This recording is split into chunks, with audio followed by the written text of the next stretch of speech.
Ada dua hal yang perlu kita ingat tentang sistem koordinat. Yang pertama, memahami letak benda dan bangunan. Kita biasa menggunakan arah mata angin untuk menentukan letak suatu benda atau bangunan. Lihat dana ini. Sebelum Naila pergi ke sekolah, Ibu Naila menitipkan sebuah surat dan meminta Naila untuk memasukkannya di kotak pos yang ada di dekat gerbang kantor pos. Apakah kamu dapat melihat di mana letak kantor pos dan sekolah? Jangan lupa gunakan arah mata angin ya. Kantor pos terletak di selatan rumah sakit dan di barat komplek Gria Astri. Sekolah terletak di selatan komplek Gria Astri dan di timur Taman Kota. Untuk mencapai kantor pos, Naila harus melalui Jalan Teku Umar. Di persimpangan kedua, Naila harus berbelok ke arah selatan, melewati Jalan Imam Bonjol. Nah, sekarang Naila sudah menemukan kantor pos dan memasukkan surat ke kotak pos. Naila lalu terus berjalan ke arah selatan, menyusuri Jalan Imam Bonjol. Di persimpangan jalan, Naila berbelok ke arah timur, melewati Jalan Cut Nyak Din, sampai akhirnya memasuki gerbang sekolah. Yang kedua, memahami letak benda di bidang kartesius. Ini adalah bidang kartesius. Bidang kartesius terdiri dari dua buah sumbu.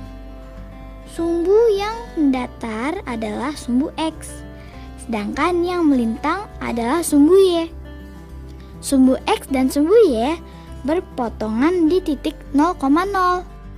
Di kedua sumbu tersebut terdapat urutan bilangan bulat.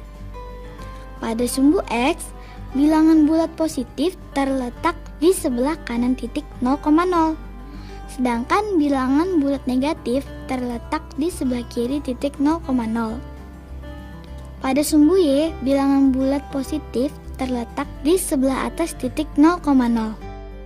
Sedangkan bilangan bulat negatif terletak di sebelah bawah titik 0,0.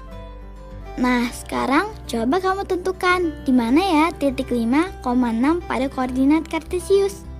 Dalam bidang kartesius, letak titik dinyatakan dalam bentuk koordinat yang ditulis sebagai bilangan bulat, bilangan bulat. Bilangan bulat pertama menyatakan letaknya pada sumbu X, sedangkan bilangan bulat kedua menyatakan letaknya pada sumbu Y. Untuk menentukan letak titik 5,6, kita cari angka 5 di sumbu X.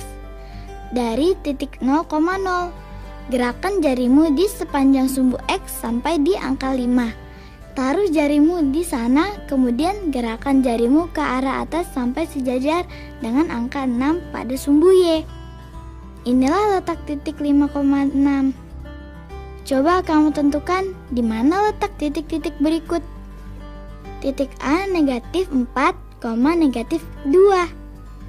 Titik B negatif 2, 3 dan titik C 7,3. Seperti yang tadi dicontohkan, kita cari letak titik di sumbu X dulu, baru di sumbu Y. Titik A negatif 4 di sini turun ke negatif 2. Titik B negatif 2 di sini naik ke 3. Titik C 7 di sini lalu naik ke 3. Kita sudah menentukan letak ketiga titik tersebut. Sekarang coba kamu hubungkan ketiga titik tersebut dengan menambahkan titik D. Kita bisa membuat jajar genjang. Dapatkah kamu menentukan koordinat titik tersebut?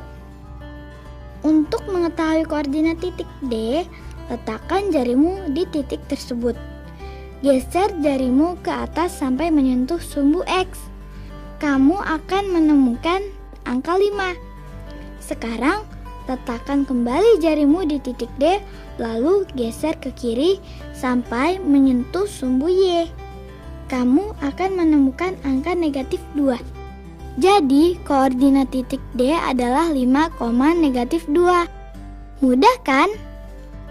Nah, itu tadi beberapa hal yang perlu kita ingat.